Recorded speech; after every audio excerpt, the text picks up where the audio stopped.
Hello, friends. My name is Dee from H&D Abroad. Our channel, if you are new, is all about our move abroad process. And this is our second week talking about student loans and with a focus on student loan repayment. So we're going to talk about mindset.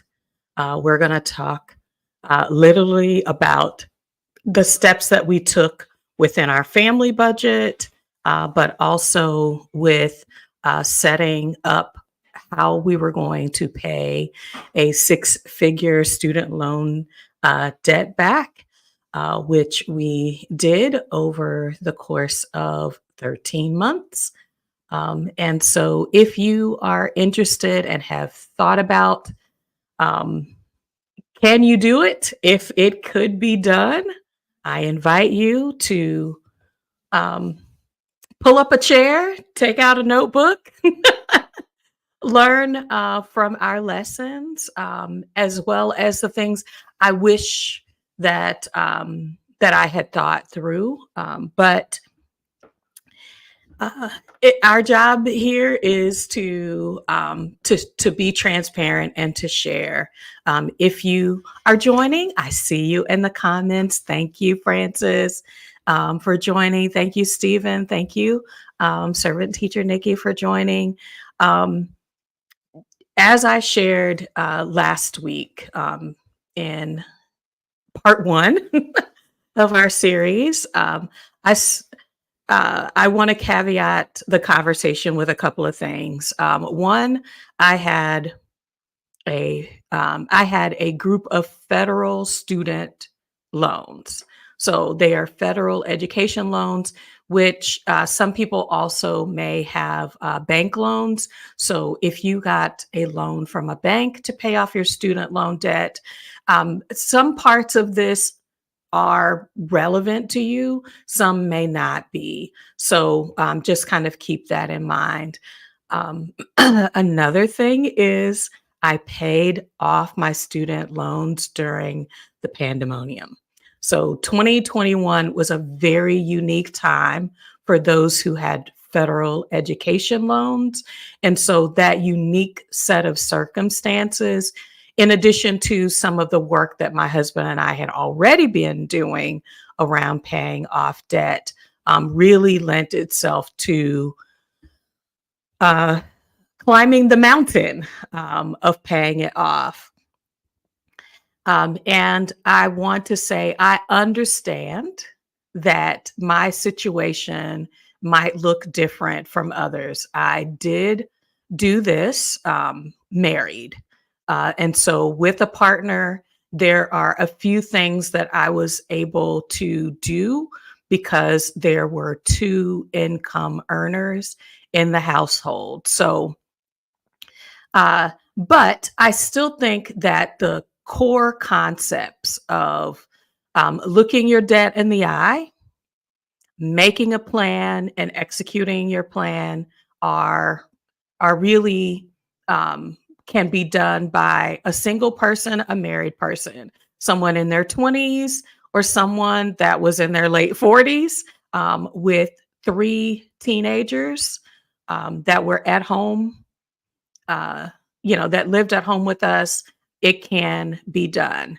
I want to say this is a conversation, just like H says on all of our episodes. This is a conversation where if you have a question or a comment, please feel free to write it in the chat. If you are joining us in the future outside of this live, welcome. Thank you so much for letting the YouTube algorithm serve up this content for you. We encourage you to like this video, subscribe to our channel, hit the notification bell, but also in the comments, tell us what your student loan journey has looked like, even if it is, I don't want to look at it because I'm so disappointed that, as we shared last week, that what it takes for me to gain an education puts me uh,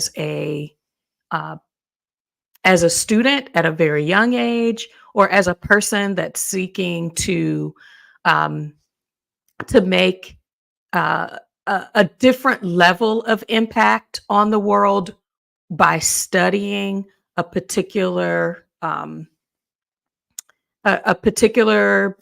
knowledge set. It can be done. And so this is how we started. And in 2019, that had been about 10 years after my husband and I took a class called Financial Peace University. It was an in person class, it was a group setting where you learn about your history with money, what you learned from your family of origin, and how you view money, and how you can work together if you are a couple, how you can work together and set financial goals, whether that is debt repayment or just how you want to invest for your future, and gave really practical steps. That was really nice. We had really small kids, and I said, well, when we earn more money, and I get out of graduate school, then we will attack the student loan debt. But life be lifing, as we say here on this channel. Hey, Greta, thank you so much for joining. And so it just kept getting pushed because there were times when all we could do was secure our four walls, where that means, provide food, make sure our mortgage was paid, make sure our cars had gas in them. And so, because we were facing some financial challenges at home, it kept pushing the repayment dream and the repayment plan, which I had in my head since deciding to get married, was I'm going to talk to my husband. What we're going to do is we're going to live on one income so that we can pay this debt off very quickly. Well, on top of my undergrad and grad student debt, I tacked on some from my advanced education program. So uh, fast forward to 2019, and I was like, enough is enough. Our oldest was about to graduate from high school, and our youngest had not, I think he might have been in seventh grade, eighth grade at the time. Yeah, eighth grade, if she was about to be a senior in high school. And I was like, enough is enough. I cannot drag this debt forward. I can't have this debt and try to um, stay true to the promise my husband and I had made of our children not having student loan debt. So I said, let's buckle up and see what we could do within our family budget. So the first thing we did was literally go to our bank, online banking. You can download all of the transactions that you have. Um, and look at where you're spending your money. So literally, I did this for 3 months prior, just to see if there were, ebbs and flows, things that came into our budget that we didn't anticipate, just to see if there was a pattern.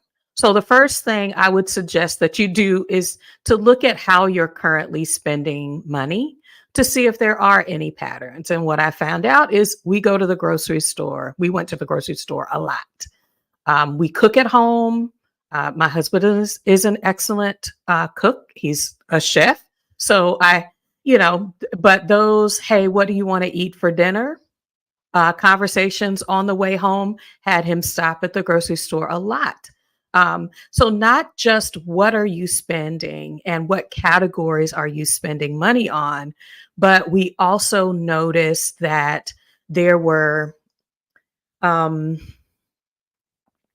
there were opportunities that we could have taken to eat the food we already had, to have a plan for that in our meal planning.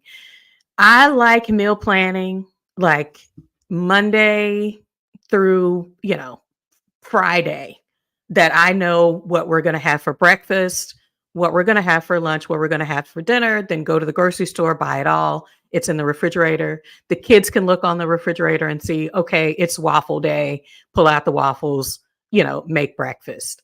My husband, not so much. And so, we had to kind of come to an agreement on, okay, then maybe there are staples we always have in the house. We always have potatoes, beans, rice, pancake mix, things that where he could still have that level of creativity that really appeals to his style.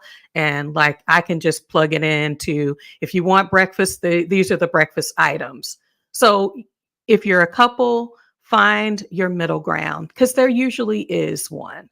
um, we noticed that there were pop-up expenses. We had older cars, and so repairs were always coming. Repairs and maintenance were a regular part of what was taking money, out of our budget every month. And so we needed to have a plan to anticipate them instead of, that gotcha $200, $300, I need a tire, I need a set of tires, kind of expenses. But we also saw opportunities. So some of the opportunities that we saw were, where could we move things from an every month bill, like life insurance or car insurance, that we could then pay, you know, um, and pay annually or pay every 6 months. It doesn't feel like a win, like I got money, we got more money, but it did because now I'm telling every dollar before we get it what it's going to do for us. And that helped the budget method that we use to pay off debt. For every dollar to have a name, that's another concept from Financial Peace University. Um, to be able to say, yes, it's payday. I know exactly where these dollars are going to go. Um, a part of our budget process was also to create some inconveniences. So running my debit card was super convenient. If you pull down from your bank, you can look at the number of transactions that you make every month. And so literally we made a goal of not having as many. If you just start with that, even if you don't have a budget, if you don't like that word, if you can just aim to lower your transaction history for the month. And so we were charting transactions and paying things in cash. So we had to be strategic because very few of us carry cash around. And so the things we said we would pay cash for would be gas, like we were gassing up our cars, food. So we had a food budget based on what the ebbs and flows were, with grocery shopping, eating out, that kind of thing. Um, and so then we had a miscellaneous, um, uh, literally an envelope that had the money that we were designating from each paycheck to that would go to these miscellaneous things like haircuts, oil change, um, things that you don't really think of. And so If it an entertainment budget, which that one really didn't make a whole lot of sense because our entertainment was, we've got games at home, we've got, but it was really to make sure that we had money for field trips and things like that that the kids had coming up. So that was our entertainment budget. There are a lot of budget apps out there, budget, down things that you can download. We're creating that for our audience because we're going to be talking about money a whole lot more intentionally on this channel. So look for that download. But something that we use and we are using continuously is the Every Dollar app. It is free. Find a free app. All it should do for you is for every dollar, it says how much money do you bring in, and then you tell it, this is my mortgage or my rent. This is how much I plan to spend on food, and you can designate, you can write in areas, but it pre-populates some common things that people have as expenses. Now you can pay for a service that will then pull from your bank account and then put it in a category for you. But like I said, we built in some inconveniences so that it would create intention in our process. So I was like, I got to go inside to pay for my gas in cash. So then we designated Sundays are when we go to the gas station because I didn't have time to do that with 3 kids that needed to go to school and then I needed to go into work. Um, or my husband would have that if he took them to school that day. So um, where I saw it made a huge difference was in our food budget. So going to the grocery store, when you're running the card, you're just putting stuff in the buggy. Now, if I didn't have enough money in my envelope, like once the money runs out of your envelope, you have a couple of choices. You can put some things back, which started to be a habit. Um, Or you could take money from another envelope. But if you take it from one, then that reduces the amount because that cash is all the cash you have.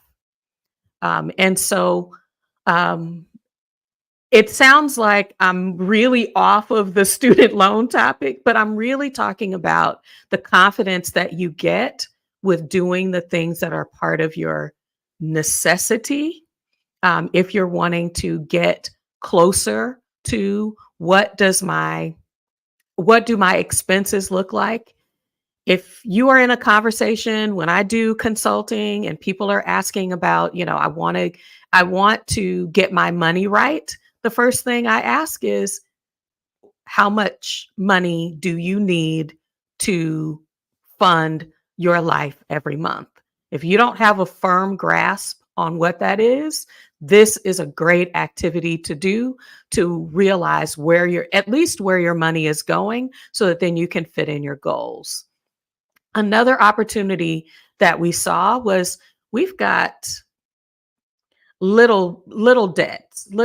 So we pulled our credit report to figure out were there any bills that we had not paid before. I was not going to tackle a student loan debt, that big student loan debt, and have these little nipper debts nipping at my heels every month.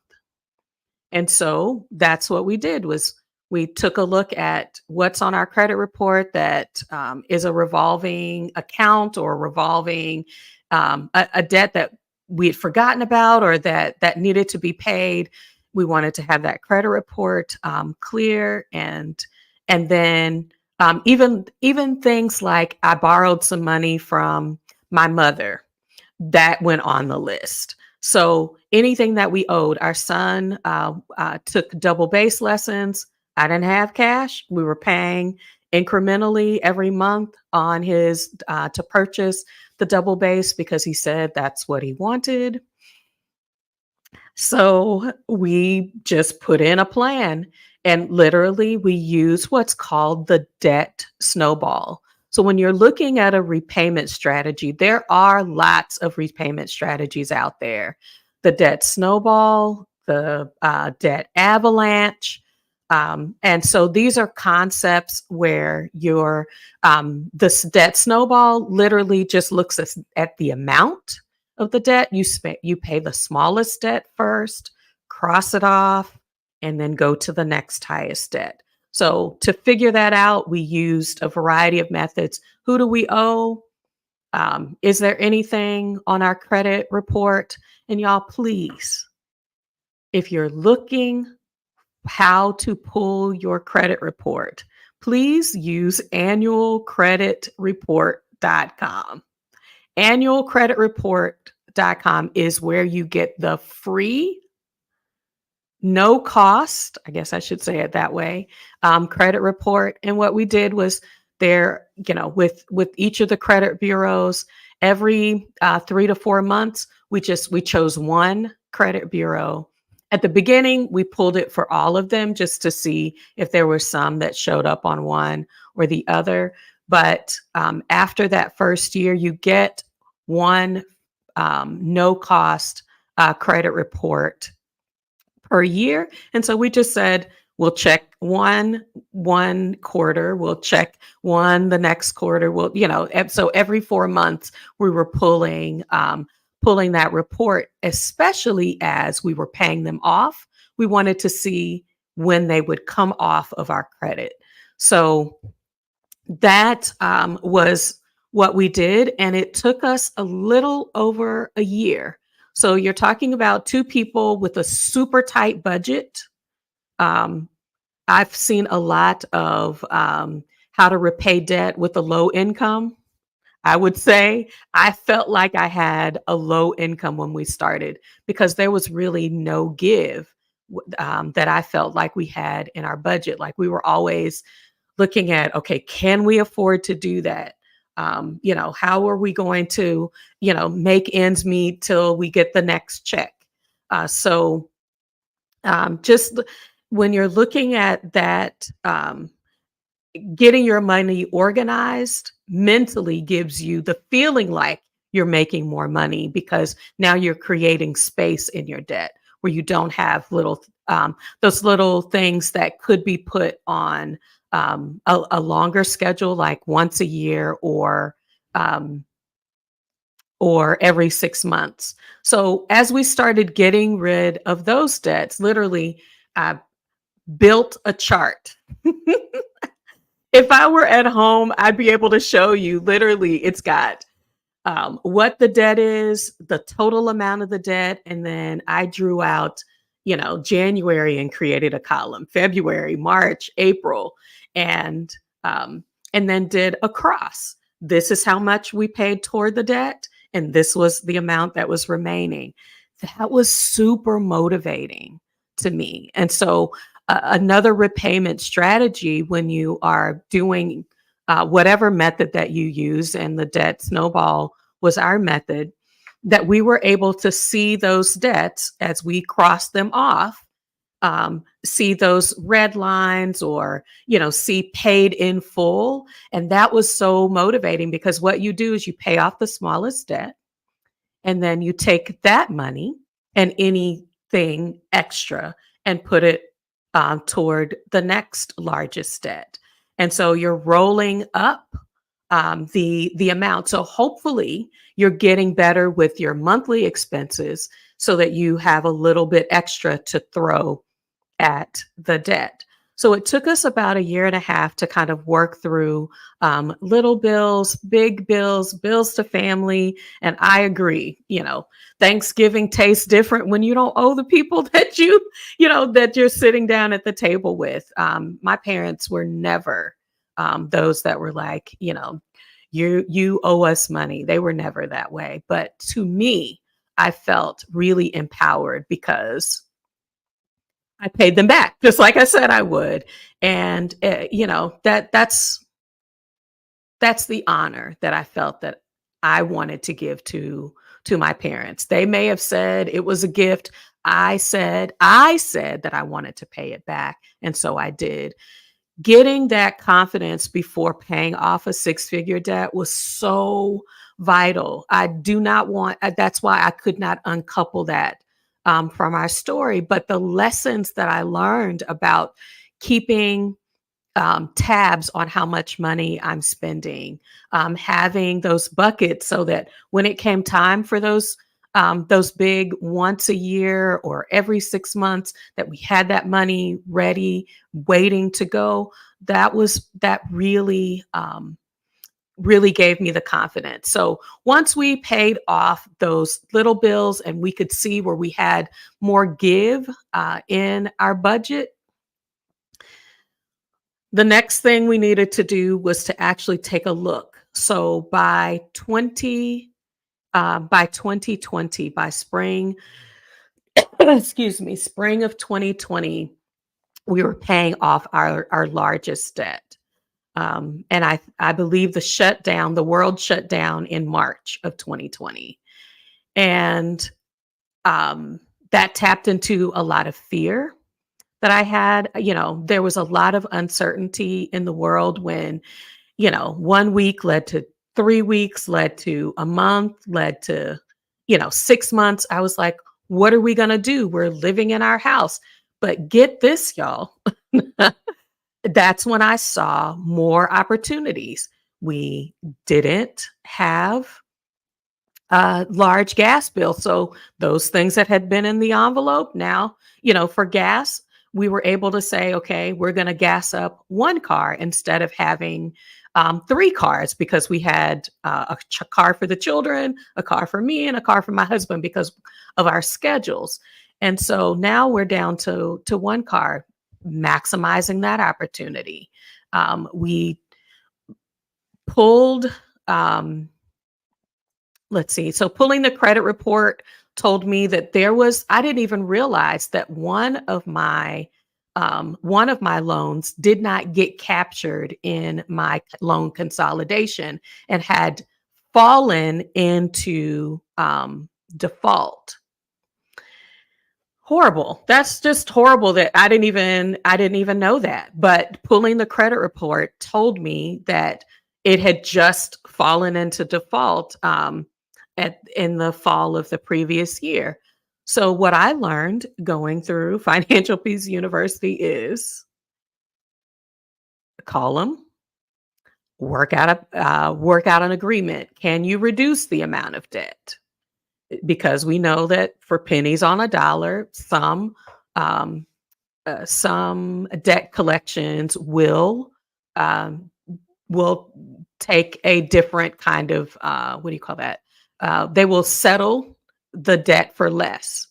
So this is what we learned: when you settle your debt, you don't pay that day. You say, put it in writing. So once they put it in writing for me, we were already setting aside that little bit of extra money to then throw at this debt.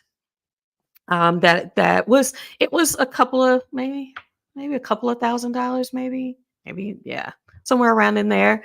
So we were just saving it up. I was scared they'd say no. They quoted something. I was like, I'll take this back. Um, I was like, nope, that's not going to work. Can you work with me on this? And once they said I've gotten approval for that, I waited until they mailed me that adjusted amount. And then I was able to go into the portal and pay it off. That first debt was such a relief to pay off. It was such a relief to pay off. The pandemic. Thank you, Francis. The pandemic. I don't want to say it too many times, but it created a unique opportunity for those of us who had federal student loans. One, it initially stopped the payments that were required, which I had been paying every month, and then it was you were given the opportunity to not to have to pay that debt. And so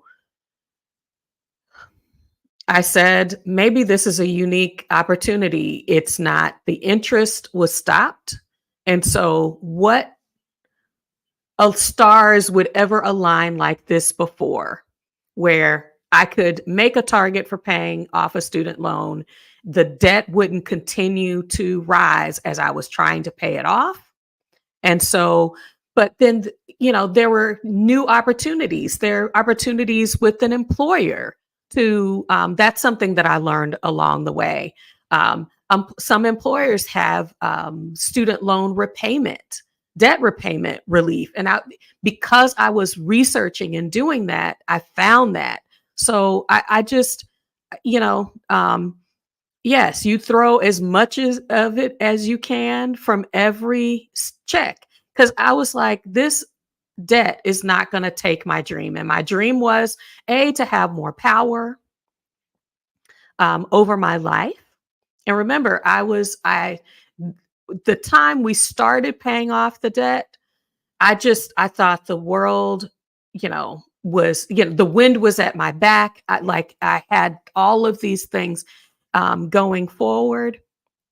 And so I forgot to say one thing. After we paid off our um, our debts, our home debts, as I call them, I said, if we're going to pay off the student loan, I need to have a fully funded emergency fund. That would be, I felt like if one of us lost our jobs, or, some big expense happened, that would slow down our repayment process, I would be so discouraged, or it might provide a gap. So this is the confidence booster I needed. So we set money aside. We fully funded our emergency fund so that would be the buffer. But it could also be the buffer if at the end I wanted to throw a big chunk, then I could do that with confidence. It was in a nice high yield savings account. So yeah, it was well worth it. So, Greta has a question. When making arrangements to pay a debt settlement, did you pay the settlement amount in a lump sum? Yes. Yes. Because we had that little bit of, we had a little bit of money we had already been socking aside as we were paying off the debts. Once those debts were gone, we just kept saving at that same savings rate, knowing that we would have something that would come forward. So yes, once they made the debt settlement, but you could pay it. When you settle the debt, this is what they usually agree to is, if you pay this amount within a certain amount of time, then this this agreement will hold. After this time, then it'll go back to the original amount. And so we were like, yeah, we're going to get this. We're going to get this paid off. It wasn't a whole lot that they reduced, but it was enough for me to feel like I could make that happen. And so, yeah, when you settle, do not give them access to your bank account. Get the settlement amount in writing, and then keep those records. Scan what the agreement was, and then when they send you that paid in full, scan that, because record keeping is record keeping. Somebody could come back and say that you owe this, and you can show documentation that it was paid in full. Great question, Greta. Thank you. So yeah, once we had that emergency fund as a buffer, emotional buffer, even if it was just an emotional buffer, or the reality of, we're in the pandemic, we don't know what's going to happen. We need that buffer. It fit our plan. So when you have federal student loans, and I'm not sure if the same is true for bank loans, but I would definitely see. We were able to go and I was able to see all of the group loans. That's how they do them. They group the loans. So I don't know if that's each loan is its own group. I don't know how they do it. But anyway, I just each group, I ranked them from smallest to largest, just like we had worked the debt snowball. And instead of we were starting to get those payments in 2020, those went right back to the government. We get get those payments, you know, I just sign it, scan it, and that would be we would bank it. We bank that money in a high yield savings until we had the total amount, and then we would pay it. I cannot remember if I think they did the first hold for roughly about a year. So we were like, maybe we could pay off, maybe about a one fourth of this debt in 2020. Y'all, once I started crossing off those loans, I was like, I started getting a little greedy. I wanted to see more of them disappear. And so, that once you can see how impactful being intentional about your how you're spending money every day, and you have a goal for, if I get extra money, I know exactly what I'm going to do with it. That combination and an emergency fund, y'all, I was just like, we willing and dealing. We're able to really get some grease, you know, on our wheels. We're now taking advantage of some momentum. So Greta's got another question about my emergency fund. Was your fully funded emergency fund for 3 to 6 months? Thank you. Okay, so I did not clarify. So our emergency fund, the guidance usually is 3 to 6 months. Girl, I was like 6 months. That's gonna make me feel way more secure. I knew from over a year, I knew exactly how much it took for us to fund our house fully.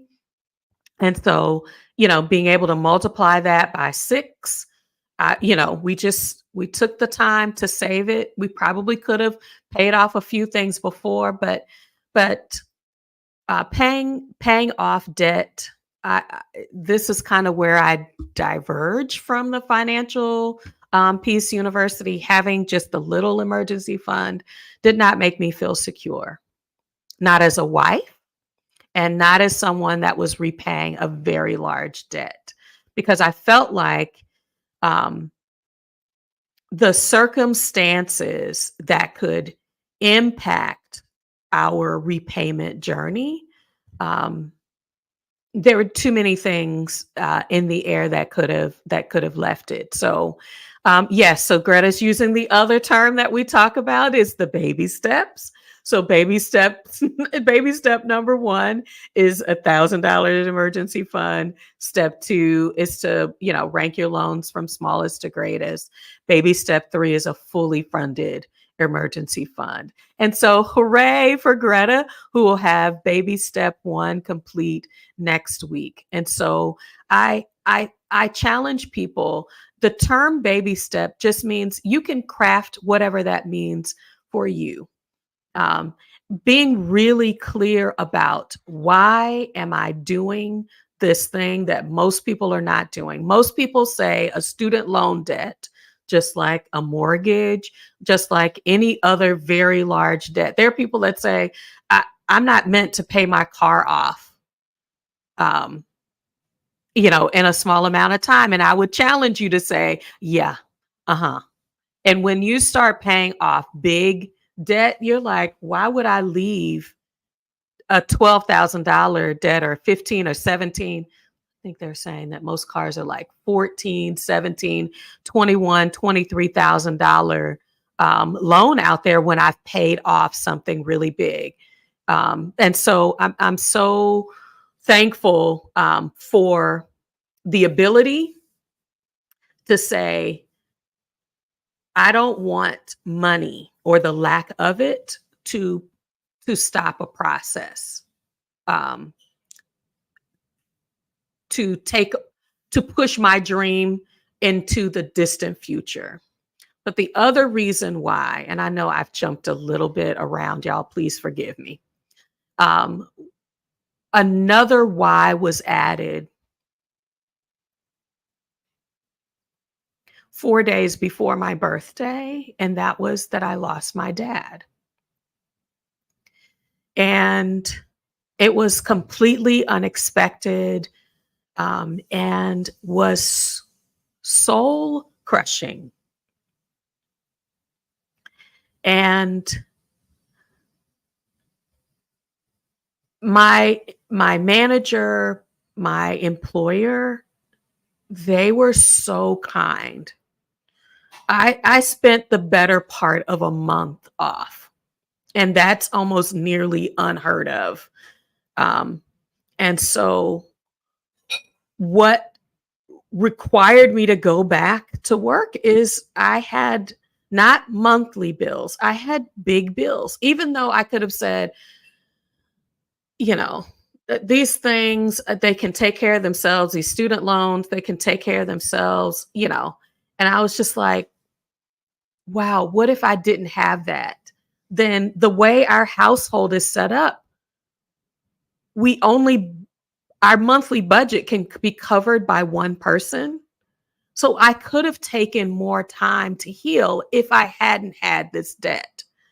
And y'all, that didn't do nothing but make me mad that I could not properly grieve, properly give my body, my mind a chance to do what it needed for that process. And so, you know, we had another health scare, you know, within our family, but this, I mean, it like dropped the floor out from under me. And so, doubling down on this will not happen to me again. I will not be unprepared for, look, I need this time. I need to step away.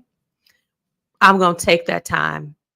I'm going to take it, and I'm going to take as much time as I need. And so it gave me the motivation. Herman's talked about, between the 7 different streams, we were able to get a lot of momentum and cross those debts off, cross them off. So by the end, toward the end of, not only were we working more jobs, y'all, we were selling, we were selling stuff. We had the car that we bought the kids wound up not being a good investment. We sold that. I had another car. I sold that. You know, we had garage sales. I was just like, where can I just, this has been sitting around, sell it. eBay. We were homeschooled. I sold all the kids' old homeschool books. Like y'all, I'm serious. Getting rid of those things. I just saw, what do you call that? I saw dollar signs instead of stuff, because now I am super focused and super motivated for my debt repayment goal. So the strategy really was, and thank you, Francis. Thank you for your condolences. You know, being clear about why we were doing what we were doing. Having a partner that was very supportive, that could see the vision of, this is not a debt that we should have around like a pet. It really is something that can hold us back from our dreams. And that as we began to pay that off, I was like, well, if I can pay this off, then I can earn the money that I would need to move abroad. I can earn the money, the seed money for a business. Like once you've done it for yourself the first time, it's just like, not just what would stand in my way financially, but I'm also saying, is it worth it? I could have a very nice car, but that is something that depreciates in value. Why would I want something that depreciates in value when I want to make investments that really boost where where what my goals are, and the kind of future that I want to craft for myself. The more debt we paid off, the sharper that vision got for me. And not because I was internally motivated to get up 7 days a week, to work after I got off of my full-time job, to take opportunities for consulting, but to also say, I don't ever want to work like that ever again. I'm hopeful because apparently I did not learn that lesson well, because as we paid off that big debt by the beginning of 2022, um, I could see that how I worked was different. The one thing you don't want is somebody on your job as an employer saying, I ain't got to take your money. I got my own. I'm here because I want to be here. I give because I want to give, and not because I need to be grateful I have a job because I have bills. I go to work because I got bills. That level of psychological freedom is a huge dopamine boost. And so, yes, we did buy our house in 2022, toward the end of 2022. But I can tell you that it can be done. Small bites, baby steps, um, can move you closer to your goal. This would work for credit card debt. This could work if you owe your mom and them some money. Put yourself on a schedule. I've talked about my wall post-it notes. Y'all, like, if you love, like I do, I love watching a debt go from a five-figure, and then watching it go down every week. Every time I would get paid, I'd say, could I take $100 more out of the budget somewhere? Could I? And to see that go down, go down, go down, I started, the month of May, was red. The month of June was green as we were paying those debts off. Whatever brings inspiration and motivation. I did not have a community of people who were paying off debt. So I leveraged the internet. So one freebie I'll share with you of how I stayed motivated. This is stuff that I would listen to as I was driving on my delivery route, as I was getting up early in the morning to work, as I was staying up late in the evening. It's called Debt Free Screams. So, as a part of the Financial Peace University universe, people share their debt payoff stories. Yes. Yes, yes, Nikki. It can really get addictive. When I was listening to those debt-free screams, and people were sharing how they stayed motivated, how these were couples, these were seniors. I mean, I'm talking about people over the age of 65. These were very young people with starter career incomes. I would listen to their stories, not just because they had paid off their debts, but people are dropping some clues to how they did it. Whether that was multiple jobs, whether that was working overtime at their jobs. I listened to doctors talk about picking up shifts at a hospital, and taking that, getting their debt small enough so that the thing that they did, with the least amount of hours, something like a part-time job, that they could pay off, pay their monthly expenses with that part-time job, and then use their full-time job, throw all of the money that they were getting at their full-time job at their debt. people were sharing some very creative ways that they were paying off their debt. And that kept me inspired that if they could do it, I could do it. And then I saved stories that sounded a lot like mine. People who had lived on their student loans. I mean, like had funded their life through student loans. People who, and then stuff I said I would never do. There were spouses that said, I hid the fact that our house was in foreclosure from my spouse. I was like, I will not do that. But, being able to learn that this process is healing for the individual.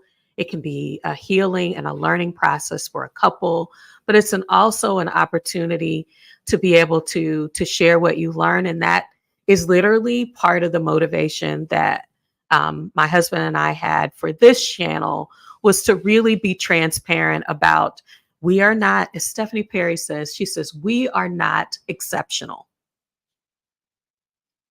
We are not exceptional. I figured my dad probably could have paid my student loans off, but they weren't his to pay off. They were mine.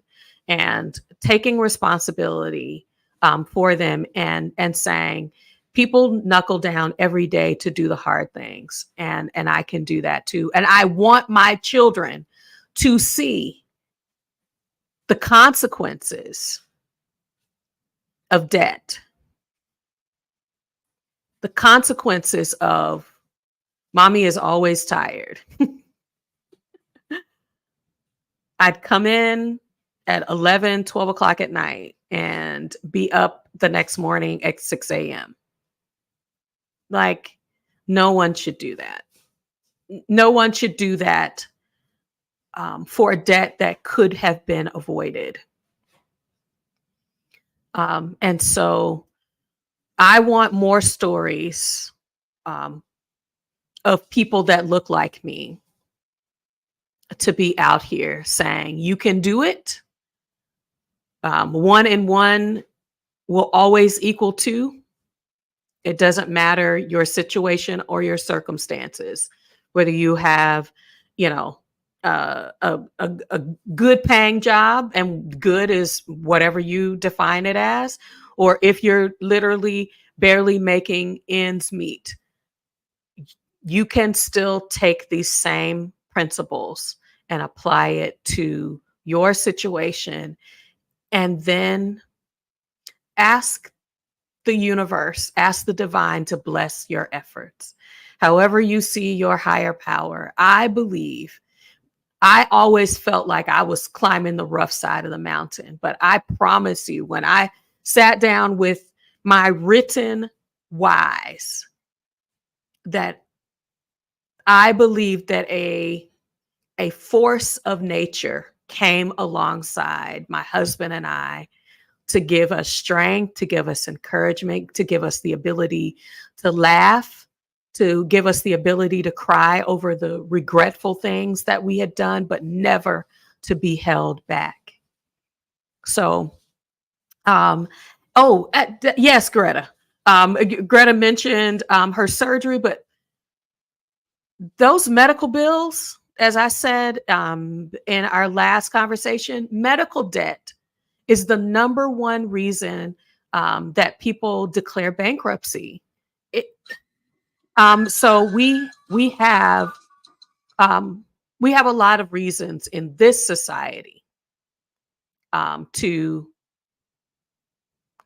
be clobbered by debt, but we also can take advantage of simple principles and put them forward so that we can make big things happen for us and for the generations that come behind. I am hopeful that our commitment to paying off our debt and our promise to our children that they would not have student loan debt, and that they would hear, if you get a credit card, that is the certain way to destruction, because there'll always be a reason why it's an emergency and I have to use that card. If your credit limit is $1,000, my first credit limit on my one credit card that I owned in my life was $500. And they would call and say, congratulations, you qualify. And I'm like, I don't want more money. But even that card, when we cut it up, was only $1,000 limit. But if $1,000 is the emergency that you might have where you would use a credit card, why not put $1,000 or $5,000 or $10,000 away? And then who you owe is yourself and not the years and years of compound interest. So those are some of the repayment strategy lessons that my husband and I used for the budget method I use to pay off debt. We do this as a part of our consulting. Like I said, we walk you through our debt repayment worksheet where you can look for opportunities, have accountability, and get a plan. It is really not rocket science. You can do it. So thank you, Simone. Hey, there are people in my life that said, I'm gonna roll the dice on not paying it off, paying it off. In the current political environment, I have watched how opportunities that we have for paying off or having student loans, things that they've been able to do with student loans in the past, have been interrupted. I don't want that debt to ever evolve into something that requires my immediate attention. And so everybody has to make peace with their decision. But what I can say is this: if you have a student loan and you're considering moving abroad with the federal education loans, please consider doing one of their income-based repayment programs. Student loan debt should not be the reason why you don't go, but I would encourage you to consider a strategy where, if for some reason opportunities were taken away, don't let the floor fall out from underneath you without having some plan in place to address it. So I am always glad to share. If you have questions after the broadcast and you've joined us live, thank you, Elle. Thank you so much for joining as well. Please, there is a way to contact us for consults in the description. We come back and answer your questions. So if you post under this video, we come back and we answer. We cheer for you when you say, hey, I paid it off, or I'm not paying it off, or I paid it off and I wasn't expecting. That's what somebody said. I paid my student loan debt off and I wasn't expecting loan forgiveness. Whatever point you are in, I respect that. And so move forth in peace and joy. I'll have the next installment of the student loan debt repayment next Tuesday. Bye for now.